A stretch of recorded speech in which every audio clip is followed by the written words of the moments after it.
নমস্কাৰ, আজিৰ এইটো ভিডিঅ'ত সমতলিক জ্যামিতিৰ বিষয়ে কিছু আলোচনা কৰা হ'ব। প্ৰথমতে আমি জানিব লাগিব ত্ৰিভুজৰ মধ্যমা কি? ত্ৰিভুজৰ মধ্যমা হ'ল ত্ৰিভুজৰ শীৰ্ষবিন্দুৰ পৰা ইয়াৰ বিপৰীত বাহুৰ মধ্যবিন্দু সংযোগী ৰেখাখণ্ড। অৰ্থাৎ এই বিন্দুৰ পৰা BC বাহুৰ মধ্যবিন্দু D লৈ যিডাল ৰেখাখণ্ড টনা হৈছে AD, এই AD হৈছে মধ্যমা। গতিকে AD BC বাহুৰ মধ্যমা হোৱা হেতুকে BD সমান DC। ঠিক সেইদৰে আন দুডাল মধ্যমা এনেদৰে সংযোগ কৰি দিলে এটা বিন্দুত মিলিত হয়। এই বিন্দুটোক কোৱা হয় ভৰকেন্দ্ৰ। অৰ্থাৎ ত্ৰিভুজৰ মধ্যমা তিনিডাল যিটো বিন্দুত মিলিত হয় সেইটো বিন্দুক ভৰকেন্দ্ৰ বুলি কোৱা হয়। এতিয়া নেক্সট পইণ্টটো হৈছে ত্ৰিভুজৰ উন্নতি। ত্ৰিভুজৰ শীৰ্ষবিন্দুৰ পৰা বিপৰীত বাহুৰ ওপৰত লম্বভাৱে টনা ৰেখাখণ্ডই হৈছে উন্নতি। ইয়াতে এই বিন্দুৰ পৰা BC বাহুৰ ওপৰত টনা লম্বডালেই হৈছে উন্নতি, অৰ্থাৎ AD হৈছে উন্নতি।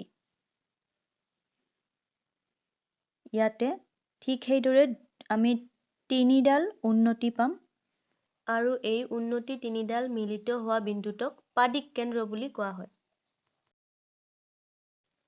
এতিয়া আমি জানিব লাগিব ত্ৰিভুজৰ বাহুৰ লম্ব সমদ্বিখণ্ডক কি?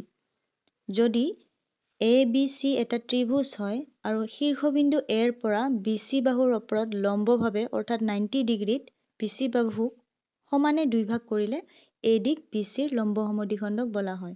ঠিক সেইদৰে CE আৰু BF ক্ৰমে AB আৰু AC ৰ লম্ব সমদ্বিখণ্ডক।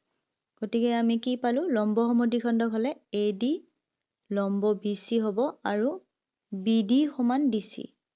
আৰু এই লম্ব সমদ্বিখণ্ডক তিনিডাল যিটো বিন্দুত মিলিত হয় তাক কোৱা হয় পৰিকেন্দ্ৰ। আৰু যদি উন্নতি তিনিডাল মিলিত হয় তাক কোৱা হয় পাদিক কেন্দ্ৰ। আৰু মধ্যমা তিনিডাল মিলিত হ'লে তাক কোৱা হয় ভৰকেন্দ্ৰ। মনত ৰাখিবা। এইটো চেপ্টাৰত 4টা উপপাদ্য দিয়া আছে। উপপাদ্য কেইটাৰ প্ৰমাণ তোমালোকে চাই ল'বা। মই লিখি দিছো এনে। উপপাদ্য 1ত আছে ত্ৰিভুজৰ বাহুৰ লম্ব সমদ্বিখণ্ডক তিনিডাল সমবিন্দু। অৰ্থাৎ যিকোনো ত্ৰিভুজৰ তিনিডাল লম্ব সমদ্বিখণ্ডক এটা বিন্দুত মিলিত হয়। আৰু এই লম্ব সমদ্বিখণ্ডক তিনিডাল এটা বিন্দুত মিলিত হোৱা বাবে ইয়াক সমবিন্দু বুলি কোৱা হৈছে। সেইদৰে উপপাদ্য 2ত দিয়া আছে ত্ৰিভুজৰ কণৰ অন্তঃসমদ্বিখণ্ডক তিনিডাল সমবিন্দু। আমি জানো যে এটা ত্ৰিভুজত তিনিটা কোণ থাকে। ধৰা হ'ল ABC এটা ত্ৰিভুজ আৰু এই ত্ৰিভুজৰ তিনিটা কোণৰ সমানে দ্বিখণ্ড কৰিলে আমি তিনিডাল অন্তঃসমদ্বিখণ্ডক পাম। আৰু এই অন্তঃসমদ্বিখণ্ডক তিনিডাল এটা বিন্দুত মিলিত হয়।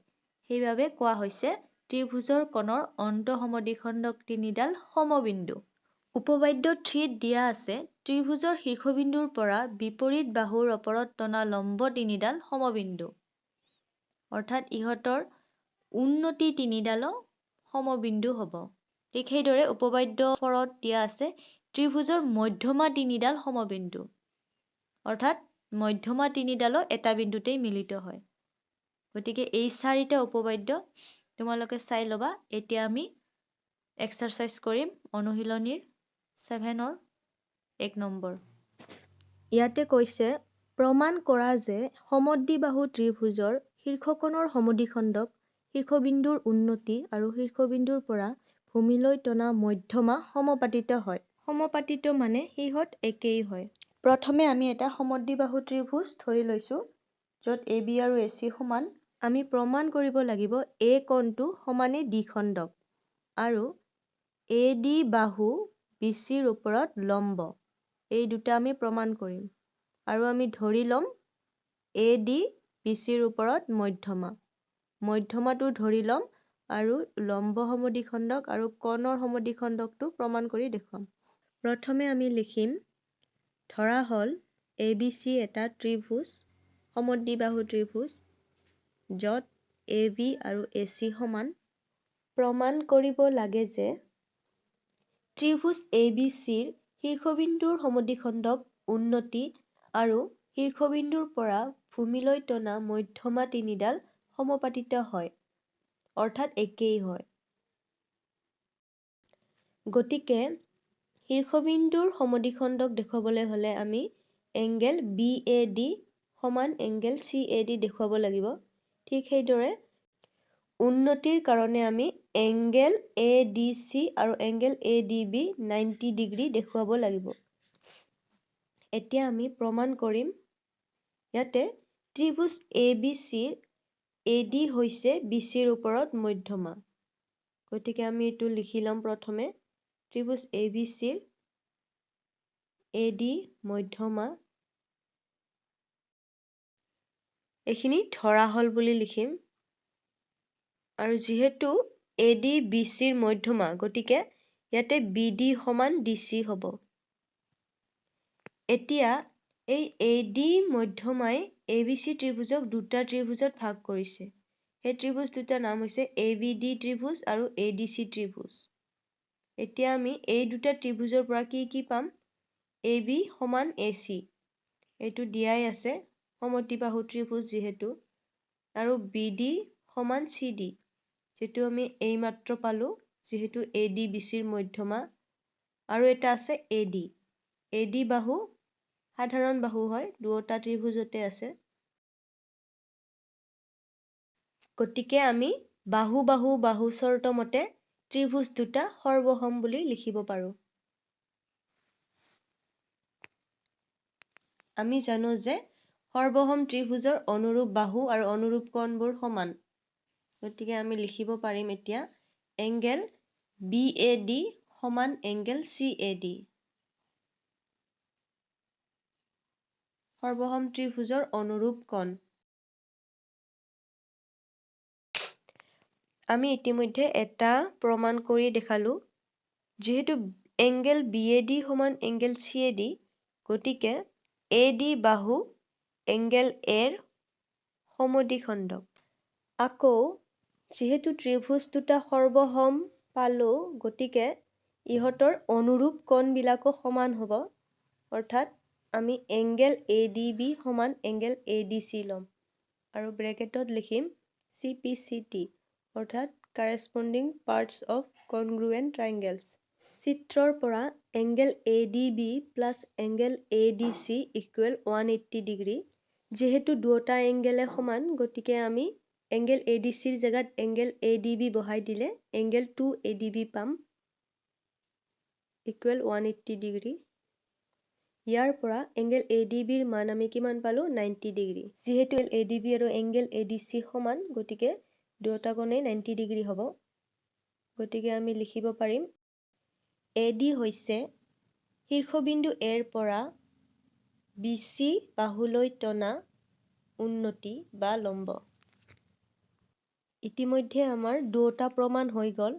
অৰ্থাৎ আমি AD উন্নতি আৰু AD এংগেল Aৰ সমদ্বিখণ্ডক প্ৰমাণ কৰি দেখুৱালো।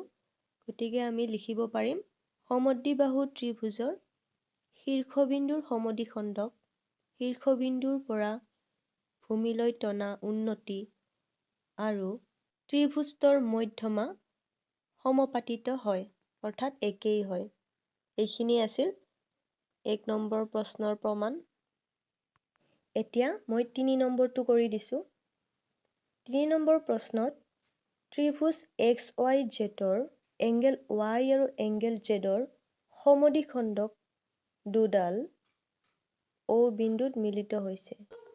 প্ৰমাণ কৰিব লাগে যে angle YOZ equal to 90 degree plus half of angle X। প্ৰথমতে আমি লিখিম দিয়া আছে ত্ৰিভুজ XYZৰ এংগেল Y আৰু এংগেল Zৰ সমদ্বিখণ্ডক দুডাল O বিন্দুত মিলিত হৈছে। প্ৰমাণ কৰিব লাগে যে angle YOZ equal to 90 degree plus half of angle X। ইয়াতে X টো কেপিটেল দিলে ভাল হ'ব। অৰ্থাৎ আমি এংগেল YOZৰ মান ওলাব লাগিব, যিটো 90 ডিগ্ৰী প্লাছ এংগেল Xৰ আধা হ'ব। প্ৰমাণ প্ৰথমে আমি ত্ৰিভুজ OYZৰ পৰা তিনিটা কোণৰ যোগফল 180 ডিগ্ৰী লিখিম। অৰ্থাৎ angle OYZ plus angle YOZ plus angle OZY equal to 180 degree. যিহেতু OY Y কোণৰ সমদ্বিখণ্ডক, গতিকে এংগেল OYZ এই কোণটোত আমি হাফ অফ এংগেল Y লিখিব পাৰিম, মানে Y কোণৰ আধা। ঠিক সেইদৰে OZY ৰ ক্ষেত্ৰত আমি হাফ অফ Z লিখি দিব পাৰিম আৰু বাকীখিনি চেম থাকিব। এতিয়া এংগেল YOZ প্লাছ ইয়াতে আমি হাফ কমন ল'ম। হাফ কমন ল'লে থাকিব angle Y plus angle Z equal to 180 degree. এতিয়া half of angle Y plus Z বাওঁফালে ৰাখি এংগেল YOZ টো সোঁফালে পঠিয়াই দিম। ইয়াতে 180 মাইনাছ এংগেল YOZ হ'ব। এইটোক আমি 1 নম্বৰ দি থ'ম। আকৌ ত্ৰিভুজ XYZ এই ত্ৰিভুজটোৰ ক্ষেত্ৰত আমি কি পাম? Angle X plus angle Y plus angle Z equal to 180 degree. ইয়াৰ পৰা angle Y plus angle Z বাওঁফালে ৰাখি আমি এংগেল Xক সোঁফালে পঠিয়াই দিম। 180 মাইনাছ এংগেল X হৈ গ'ল। এতিয়া 1 নম্বৰৰ বাওঁফালৰ লগত মিলাবৰ কাৰণে আমি দুয়োফালে হাফ পূৰণ কৰিম আৰু এইখিনি অকণমান সমাধান কৰিলে পাম half of angle Y plus angle Z equal two এইখিনি হ'ব 90 ডিগ্ৰী মাইনাছ এংগেল X/2। এইটোক আমি 2 নম্বৰ দিম। 1 আৰু 2 নম্বৰৰ লেফ্ট হেণ্ড ছাইড দুটা ইকুৱেল আছে, গতিকে ৰাইট হেণ্ড ছাইড দুটাও ইকুৱেল হ'ব। গতিকে আমি লিখিম 1 আৰু 2ৰ পৰা 90 degree minus angle X/2 equal to 180 degree minus angle YOZ। এতিয়া আমি এইখিনি সমাধান কৰিম। এংগেল YOZ বাওঁফালে আহিলে প্লাছ হ'ব আৰু 90 ডিগ্ৰী মাইনাছ এংগেল X/2 সোঁফালে লৈ গ'লে চিন বদলি যাব। গতিকে ইফালে থাকিব এংগেল YOZ আৰু ইফালে থাকিব 180 degree minus 90 degree plus angle X/2। এতিয়া এইখিনি সমাধান কৰিলে আমি পাম angle YOZ equal to 90 degree plus angle X/2। Hence প্ৰুভড।